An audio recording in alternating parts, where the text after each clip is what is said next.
ಮಂಡ್ಯದ ಕೆರಗೋಡಿನಲ್ಲಿ ಧ್ವಜ ಗಲಾಟೆ ತಾರಕಕ್ಕೇರಿಬಿಟ್ಟಿದೆ. ರಾಜಕೀಯ ಸ್ವರೂಪ ಪಡೆದುಕೊಂಡಿದೆ ಧ್ವಜ ವಿವಾದ. ಸಾವಿರಾರು ಜನರು ಜಮಾವಣೆಗೊಂಡಿದ್ದಾರೆ. ಪೊಲೀಸರು ಈಗ ಅಲರ್ಟ್ ಆಗಿದ್ದಾರೆ. ಅಲ್ಲಿ ಧ್ವಜ ಗಲಾಟೆ ಮಂಡ್ಯದಲ್ಲಿ ತಾರಕಕ್ಕೇರಿದೆ. ರಾಜಕೀಯ ಸ್ವರೂಪವನ್ನ ಪಡೆದುಕೊಂಡು ಬಿಟ್ಟಿದೆ. ಈಗ ಸಾವಿರಾರು ಜನ ಜಮಾವಣೆಗೊಂಡಿದ್ದಾರೆ. ಪೊಲೀಸರು ಬಿಗಿ ಭದ್ರತೆಯನ್ನ ಕೈಗೊಂಡಿದ್ದಾರೆ. ಪ್ರತಿಭಟನಾ ಸ್ಥಳದಲ್ಲಿ ಫ್ಲೆಕ್ಸ್ ಬ್ಯಾನರ್ ಕಟ್ಟಿದ್ದಾರೆ ಮಹಿಳೆಯರು. ಹನುಮ ಧ್ವಜ ಹಾರಿಸಲು ಯತ್ನಿಸಿದ್ದಾರೆ ಕಾರ್ಯಕರ್ತರು. ಹಿಂದೂ ಕಾರ್ಯಕರ್ತರು ಪೊಲೀಸರ ನಡುವೆ ವಾಗ್ವಾದ ನಡೆದಿದೆ. ಅಲ್ಲಿ ಪೊಲೀಸರು ಕಾರ್ಯಕರ್ತರ ನಡುವೆ ತಳ್ಳಾಟ ನೂಕಾಟ ನಡೆದಿದೆ. ಇದಾಗಬಾರದು. ಪ್ರತಿಭಟನಾಕಾರರನ್ನ ನಿಯಂತ್ರಿಸಲು ಪೊಲೀಸರು ಹರಸಾಹಸವನ್ನ ಪಡ್ತಾ ಇದ್ದಾರೆ. ಕೆಲವೊಂದಿಷ್ಟು ವಿಚಾರಗಳು ಈ ಘಟನೆಗಳು ನಡೀತಾವಲ್ಲ, ಅದು ಜನರು ಹಾಗೂ ಪೊಲೀಸರ ನಡುವೆ ನಡೆದ್ಬಿಟ್ರೆ ಅಲ್ಲಲ್ಲಿ ಮುಗಿದು ಹೋಗ್ಬಿಡುತ್ತೆ. ಈ ರಾಜಕೀಯ ಪಕ್ಷದವರು ಎಂಟ್ರಿ ಆಗಿಬಿಟ್ರೆ ಮುಗೀತು. ಅಲ್ಲಿ ಆ ಒಂದು ಕಿಡಿ ದೊಡ್ಡ ಮಟ್ಟದಲ್ಲಿ ಬೆಂಕಿಯಾಗಿ ಆವರಿಸ್ಕೊಂಡು ಬಿಡುತ್ತೆ. ಅದೇ ಆಗ್ತಾ ಇರೋದು ಮಂಡ್ಯದಲ್ಲಿ. ಈಗ ರಾಜಕೀಯ ಸ್ವರೂಪವನ್ನ ಪಡೆದುಕೊಂಡು ಬಿಟ್ಟಿದೆ ಈ ಒಂದು ಧ್ವಜ ಗಲಾಟೆ. ಸಾವಿರಾರು ಜನ ಹಿಂದೂ ಕಾರ್ಯಕರ್ತರು ಭಾಗಿಯಾಗಿದ್ದಾರೆ, ಜಮಾವಣೆಗೊಂಡಿದ್ದಾರೆ. ಅಲ್ಲಿ ಪ್ರತಿಭಟನೆ ದೊಡ್ಡ ಮಟ್ಟದಲ್ಲಿ ನಡೀತಾ ಇದೆ. ಕೆರಗೋಡಿನಲ್ಲಿ ಕ್ಷಣ ಕ್ಷಣಕ್ಕೂ ಈ ಗಲಾಟೆ ಜೋರಾಗ್ತಾ ಇದೆ. ಘಟನಾ ಸ್ಥಳಕ್ಕೆ ದಕ್ಷಿಣ ವಲಯ ಐಜಿಪಿ ಬೋರಲಿಂಗಯ್ಯ ಅವರು ಭೇಟಿ ಕೊಟ್ಟಿದ್ದಾರೆ. ಮಂಡ್ಯ ಎಸ್ಪಿ ಯತೀಶ್ ಕೂಡ ಕೆರಗೋಡಿಗೆ ಆಗಮಿಸಿದ್ದಾರೆ. ಪರಿಸ್ಥಿತಿ ಕಂಟ್ರೋಲ್ಗೆ ತರಲು ಪೊಲೀಸರು ಹರಸಾಹಸವನ್ನ ಪಡ್ತಾ ಇದ್ದಾರಲ್ಲಿ. ನೋಡಿ, ಇಂಥ ಸೂಕ್ಷ್ಮ ವಿಚಾರಗಳನ್ನ ಹೇಗೆ ಹ್ಯಾಂಡಲ್ ಮಾಡಬೇಕು ಅನ್ನೋದು ಈಗ ಧ್ವಜವನ್ನ ತೆರವುಗೊಳಿಸಿದ್ರಲ್ಲ ಅಧಿಕಾರಿಗಳು, ಅಂಥವ್ರಿಗೆ ಗೊತ್ತಿರಬೇಕು, ಬುದ್ಧಿ ಇರಬೇಕು ತಲೆಯಲ್ಲಿ. ಏನಾಗುತ್ತೆ ಈ ಧ್ವಜವನ್ನ ತೆಗೆದುಬಿಟ್ರೆ ಅನ್ನೋದು ಸ್ವಲ್ಪ ಸೆನ್ಸ್ ಇರಬೇಕು. ನೋಡಿ, ಅವರು ಇಂಥ ಕೆಲಸ ಮಾಡಿದ್ದಾರೆ. ಈಗ ದೊಡ್ಡ ಮಟ್ಟದಲ್ಲಿ ಗಲಾಟೆಗೆ ಕಾರಣ ಆಗಿರೋದು. ಎಲ್ಲ ಜನರನ್ನ ಕರೆಸಿ ಇಲ್ಲಿ ಧ್ವಜವನ್ನ ಕಟ್ಟುವುದಕ್ಕೆ ಅನುಮತಿ ಇಲ್ರಪ್ಪ, ಸೊ ಬೇರೆ ಕಡೆ ಕಟ್ಕೊಳ್ಳಿ ಅಂತ ಹೇಳಿ ನೀಟಾಗಿ ಅವರಿಗೆ ತಿಳಿಸಿ ಬುದ್ಧಿವಾದ ಹೇಳಿದ್ರೆ ಅದು ಸೂಕ್ಷ್ಮವಾಗಿ ಬಹಳ ಕೂಲಾಗಿ ಮುಗಿದು ಹೋಗ್ಬಿಡ್ತಾ ಇತ್ತು ವಿಚಾರ.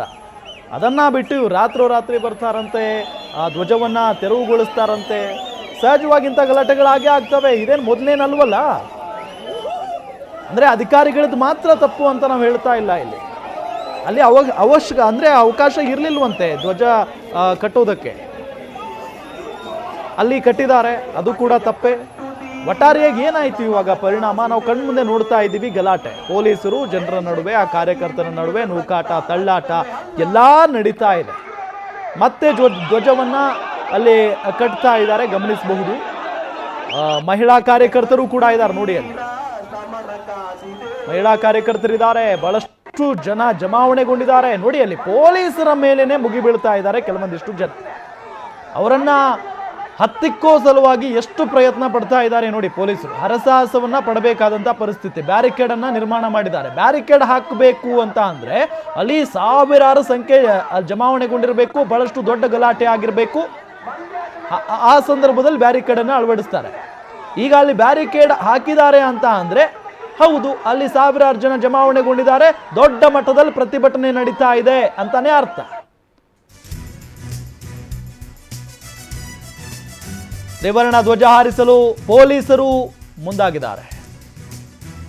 ಹನುಮ ಧ್ವಜ ಕಟ್ಟಿದ ಸ್ಥಳದಲ್ಲೇ ರಾಷ್ಟ್ರಧ್ವಜ ಹಾರಿದೆ. ರಾಷ್ಟ್ರಧ್ವಜಕ್ಕೆ ಎಲ್ಲರೂ ಗೌರವ ಕೊಡಲೇಬೇಕು. ಅಲ್ಲಿ ಏನಾದರೂ ಅಗೌರವ ಆದ್ರೆ ಅಂಥವ್ರನ್ನ ಸುಮ್ಮನೆ ಬಿಡಬಾರ್ದು. ಹನುಮ ಧ್ವಜ ಕಟ್ಟಿದ ಸ್ಥಳದಲ್ಲೇ ರಾಷ್ಟ್ರಧ್ವಜ ಈಗ ಹಾರಾಡ್ತಾ ಇದೆ. ರಾಷ್ಟ್ರಧ್ವಜ ಹಾರಿಸಲು ಈಗ ಪೊಲೀಸರು ಮುಂದಾಗಿದ್ದಾರೆ ಅನ್ನೋ ಮಾಹಿತಿ ಲಭ್ಯವಾಗ್ತಾ ಇದೆ. ಅಲ್ಲಿ ಪೊಲೀಸರು ಅಂತ ಆಗಿದೆ, ಅದನ್ನ ಸರಿಪಡಿಸ್ಕೊಳ್ಳಿ. ತ್ರಿವರ್ಣ ಧ್ವಜ ಹಾರಿಸಲು ಈಗ ಪೊಲೀಸರು ಮುಂದಾಗಿರೋದು. ಹನುಮ ಧ್ವಜ ಕಟ್ಟಿದ್ದಾರೆ, ಈಗ ಕಟ್ಟುವುದಕ್ಕೆ ಮುಂದಾಗಿದ್ದಾರೆ.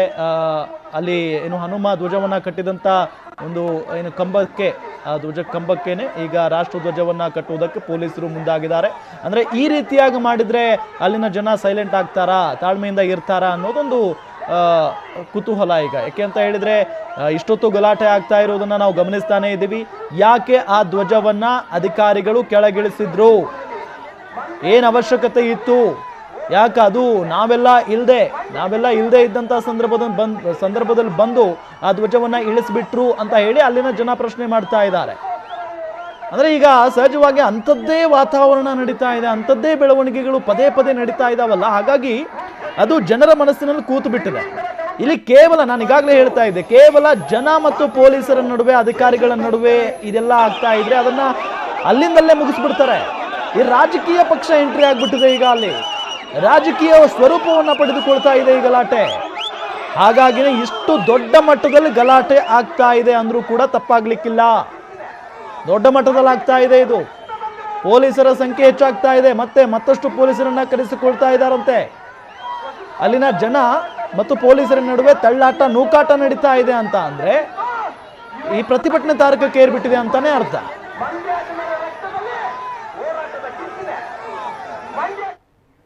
ಮಂಡ್ಯದಲ್ಲಿ ಜೋರಾಗಿದೆ ಹನುಮ ಧ್ವಜ ದಂಗಲ್. ಕೆರಗೋಡಿನಲ್ಲಿ ಚಾಕು ಹಿಡಿದು ಯುವಕ ಗಲಾಟೆ ಮಾಡಿದ್ದಾನೆ. ನೋಡಿ, ಇಂಥವ್ರು ಇರ್ತಾರೆ. ಪ್ರತಿಭಟನೆ ಶುರುವಾಯಿತು, ಅದಾದ ನಂತರ ಚಾಕು ಕಾಣಿಸಿಕೊಂಡಿದೆ ಅಲ್ಲಿ. ಹೀಗೆ ನಡೀತಾ ಇದೆ ಅಷ್ಟೇ. ಗಲಾಟೆ ಇನ್ನೇನೋ ಆಗ್ತಾ ಇರುತ್ತೆ, ಪ್ರತಿಭಟನೆ ಇನ್ಯಾವುದೋ ವಿಚಾರಕ್ಕೆ ಆಗ್ತಾ ಇರುತ್ತೆ, ಇನ್ನೇನೋ ನಡೆದು ಹೋಗ್ಬಿಡುತ್ತಲ್ಲಿ. ಚಾಕು ತೆಗೆದುಕೊಂಡು ಬರುವಂತ ಅವಶ್ಯಕತೆ ಏನಿತ್ತಪ್ಪ ಅಲ್ಲಿ? ಧ್ವಜ ಕಟ್ಟೋಕೆ ಬಿಡದಿದ್ರೆ ಕತ್ತು ಕುಯ್ದುಕೊಳ್ಳುತ್ತೇವೆ. ಚಾಕು ಹಿಡಿದು ಕುತ್ತಿಗೆಗೆ ಹಿಡಿದುಕೊಂಡು ಹೈ ಡ್ರಾಮಾ ಮಾಡಿದಾನೆ ಓರ್ವ ಯುವಕ. ಹಿಂದೂ ಕಾರ್ಯಕರ್ತನ ಆಕ್ರೋಶ, ತಳ್ಳಾಟ, ನೂಕಾಟ ನಡೆದಿದೆ. ಯುವಕನ ಬಳಿ ಇದ್ದ ಚಾಕುವನ್ನ ಕಿತ್ತುಕೊಂಡಿದ್ದಾರೆ ಪೊಲೀಸರು. ಕೆಲ ಕಾಲ ಸ್ಥಳದಲ್ಲಿ ಉದ್ವಿಗ್ನ ಪರಿಸ್ಥಿತಿ ನಿರ್ಮಾಣ ಆಗಿದೆ. ಮತ್ತೆ ಹನುಮ ಧ್ವಜ ಹಾರಿಸಬೇಕು ಅಂತ ಜನ ಪಟ್ಟು ಹಿಡಿದಿದ್ದಾರೆ ಅಲ್ಲಿ. ಎಸ್, ನಿಮಗೆ ನಾವು ದೃಶ್ಯದಲ್ಲಿ ತೋರಿಸ್ತಾ ಇದ್ದೀವಿ. ಚಾಕುವನ್ನ ಹಿಡ್ಕೊಂಡು ಬಂದಿದ್ದಾನೆ ಓರ್ವ ಯುವಕ. ಸಹಜವಾಗಿ ಆತ ಏನ್ ಹೇಳ್ತಾ ಇದ್ದಾನೆ, ಹನುಮ ಧ್ವಜ ಹಾರಾಡಬೇಕು, ಇಲ್ಲ ಅಂತ ಅಂದ್ರೆ ಚಾಕುವಿನಿಂದ ಕತ್ತು ಕೊಯ್ದುಕೊಳ್ತೇನೆ ಅಂತ ಹೇಳ್ತಾ ಇದ್ದಾನೆ. ಸಹಜವಾಗಿ ಅಲ್ಲಿರುವಂತ ಪೊಲೀಸರಿಗೆ ಇದು ಭಯ, ಅಪ್ಪ ಏನಾದ್ರೂ ಮಾಡ್ಕೊಂಡ್ಬಿಟ್ರೆ ನಮ್ಮ ತಲೆ ಮೇಲೆ ಬಂದ್ಬಿಡುತ್ತೆ ಅಂತ ಹೇಳಿ. ಇಷ್ಟು ದೊಡ್ಡ ಮಟ್ಟದಲ್ಲಿ ತಾರಕಕ್ಕೆ ಏರಬಾರ್ದು ಇಂಥ ಘಟನೆಗಳು, ಇಂಥ ದೊಡ್ಡ ಮಟ್ಟದಲ್ಲಿ ಆಗಬಾರ್ದು ಇಂಥ ಘಟನೆಗಳು.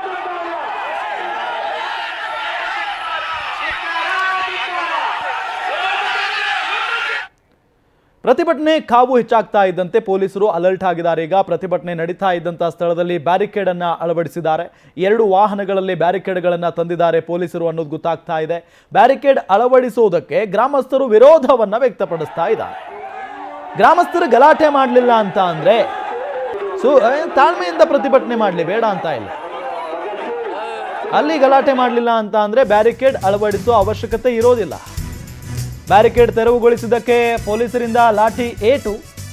144 ಸೆಕ್ಷನ್ ಜಾರಿ ಮಾಡಿದ್ದಾರೆ ಅನ್ನೋ ಬ್ರೇಕಿಂಗ್ ನ್ಯೂಸ್ ಲಭ್ಯವಾಗ್ತಾ ಇದೆ. ಅಹಿತಕರ ಘಟನೆ ನಡೆಯದಂತೆ ಮುನ್ನೆಚ್ಚರಿಕೆ ಕ್ರಮವನ್ನ ತೆಗೆದುಕೊಂಡಿದ್ದಾರೆ ಪೊಲೀಸರು. ಪ್ರತಿಭಟನಾಕಾರರು ಪೊಲೀಸರ ನಡುವೆ ನುಗ್ಗಲಾಗ್ತಾ ಇದೆ. ಬೂದಿ ಮುಚ್ಚಿದ ಕೆಂಡದಂತಿದೆ ಕೆರಗೋಡು ಗ್ರಾಮ. ಹನುಮ ಧ್ವಜ ಹಾರಿಸಿದ ಸ್ಥಳದಲ್ಲೇ ರಾಷ್ಟ್ರ ಧ್ವಜ ಈಗ ಹಾರಿದೆ. ಗುಂಪು ಚದುರಿಸಲು ಪೊಲೀಸರಿಂದ ಲಾಠಿ ಪ್ರಹಾರವನ್ನ ನಡೆಸಲಾಗಿದೆ. ಕೆರಗೋಡಿನಲ್ಲಿ ಸೆಕ್ಷನ್ 144 ಜಾರಿ ಮಾಡಿದ್ದಾರೆ ಈಗ ಪೊಲೀಸರು. ಅಹಿತಕರ ಘಟನೆ ನಡೆಯದಂತೆ ಮುನ್ನೆಚ್ಚರಿಕೆ ಕ್ರಮವನ್ನ ತೆಗೆದುಕೊಳ್ಳಲಾಗಿದೆ. ನೋಡಿ, ಒಂದು ಕಡೆ ಪೊಲೀಸರು ಹೈ ಅಲರ್ಟ್ ಆಗಿದ್ದಾರೆ. ಬ್ಯಾರಿಕೇಡ್ ಅನ್ನ ಹಾಕುವಂತ ಸಂದರ್ಭದಲ್ಲಿ ಯಾಕೆ ಬ್ಯಾರಿಕೇಡ್ ಅನ್ನ ಹಾಕ್ತಾ ಇದ್ದೀರಿ ಅಂತ ಹೇಳಿ ಅಲ್ಲಿನ ಗ್ರಾಮಸ್ಥರು ವಿರೋಧವನ್ನ ವ್ಯಕ್ತಪಡಿಸಿದ್ದಾರೆ. ಈ ಸಂದರ್ಭದಲ್ಲಿ ಪೊಲೀಸರ ಜೊತೆಗೇನೆ ವಾಗ್ವಾದವನ್ನ ನಡೆಸಿದ್ದಾರೆ, ನೂಕಾಟ ತಳ್ಳಾಟವನ್ನ ಮಾಡಿದ್ದಾರೆ. ಹಾಗಾಗಿನೇ ಮತ್ತೆ ಮುನ್ನೆಚ್ಚರಿಕಾ ಕ್ರಮವಾಗಿ ಮುಂದೆ ಯಾವುದೇ ರೀತಿಯಾದಂತ ಅಹಿತಕರ ಘಟನೆಗಳು ನಡಿಬಾರದು ಅಂತ ಹೇಳಿ 144 ಸೆಕ್ಷನ್ ಜಾರಿ ಮಾಡಲಾಗಿದೆ. ಯಾರಾದ್ರೂ ತುಟಿಕ್ ಪಿಟಿಕ್ ಅಂತ ಅಂದ್ರೆ ಅವರ ಮೇಲೆ ಕೇಸ್ ಹಾಕಲಾಗುತ್ತೆ. ಬಹಳಷ್ಟು ಎಚ್ಚರಿಕೆಯಿಂದ ಇರಬೇಕು. ಅಲ್ಲಿನ ಜನ ಪೊಲೀಸರ ಜೊತೆಗೆ ವಾಗ್ವಾದಕ್ಕಿಳಿಯೋದಾಗ್ಲಿ, ಪೊಲೀಸರ ಮೇಲೆ ಅವರ ಮೇಲೆ ಬೀಳೋದಾಗ್ಲಿ ಅಥವಾ ನೂಕಾಟ ತಳ್ಳಾಟ ಮಾಡೋದಾಗ್ಲಿ ಮಾಡಿದ್ರೆ ಖಂಡಿತವಾಗಿಯೂ ಕೂಡ ಅಂತವರನ್ನ ಅರೆಸ್ಟ್ ಮಾಡಲಾಗುತ್ತೆ. ಹೆಚ್ಚಿನ ಮಾಹಿತಿಯನ್ನು ನೀಡ್ತಾರೆ ನಮ್ಮ ಮಂಡ್ಯ ಪ್ರತಿನಿಧಿ ಬಾಲಕೃಷ್ಣ, ಸ್ಥಳದಲ್ಲಿದ್ದೀರಿ. ಸ್ಥಳದಲ್ಲಿ ಯಾವ ರೀತಿಯಾದಂತಹ ವಾತಾವರಣ ಇದೆ ಈಗ ಡೀಟೇಲ್ಸ್ ಕೊಡ್ತಾ ಹೋಗೋದಾದ್ರೆ?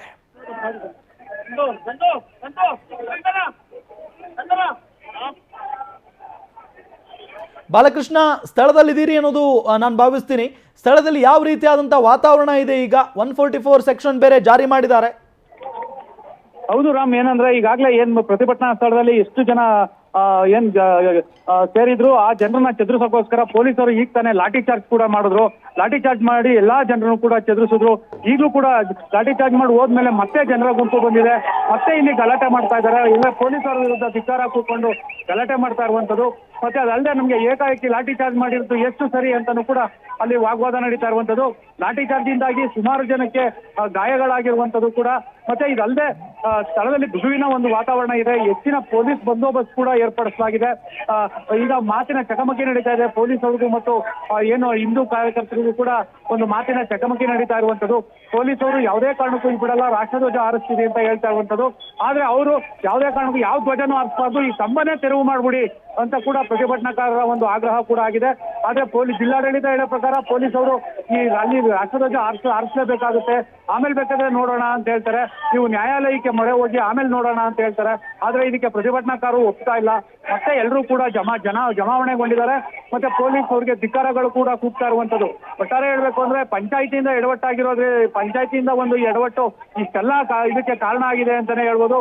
ಇಲ್ಲಿ ಮುಖಂಡರಿಗೂ ಕೂಡ ಬೆಲೆ ಕೊಡದಂತೆ ಕಾರ್ಯಕರ್ತರು ಜಮಾವಣೆಗೊಂಡು ಪೊಲೀಸರ ವಿರುದ್ಧ ಮುಗಿ ಬೀಳ್ತಾ ಇರುವಂತಹ ದೃಶ್ಯಗಳನ್ನ ನಾವು ನೋಡ್ಬೋದು ರಾಮ್. ಮತ್ತೆ ಅದಲ್ಲದೆ ಇಲ್ಲಿ ಬಿಗುವಿನ ವಾತಾವರಣ ಕೂಡ ನಿರ್ಮಾಣ ಆಗಿರೋದ್ರಿಂದ ಹೆಚ್ಚಿನ ಪೊಲೀಸ್ನ ಕೂಡ ಕರ್ಸ್ಕೊಳ್ಳಾಗ್ತಾ ಇದೆ.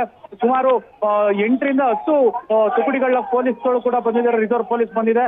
ಈಗ ಹೆಚ್ಚಿನ ಪೊಲೀಸ್ನ ಇಲ್ಲಿ ಭದ್ರತೆಗೆ ಧ್ವಜ ಏನಿದೆ ಆ ಧ್ವಜದ ಸುತ್ತಮುತ್ತ ಪೊಲೀಸರು ಬಿಗಿ ಭದ್ರತೆ ಏರ್ಪಡಿಸಿದ್ದಾರೆ. ಮತ್ತೆ ಅಲ್ಲಿಂದ ಎಲ್ಲಾ ಜನರನ್ನು ಕೂಡ ಚದುರಿಸಿರುವಂತದ್ದು, ಅಂದ್ರೆ ಲಾಠಿ ಚಾರ್ಜ್ ಮೂಲಕ ಎಲ್ಲಾ ಜನರನ್ನು ಕೂಡ ಚದುರಿಸಿರುವಂತದ್ದು Ram. Okay, thank you Balakrishna ತಮ್ಮೆಲ್ಲ ಮಾಹಿತಿಗಾಗಿ.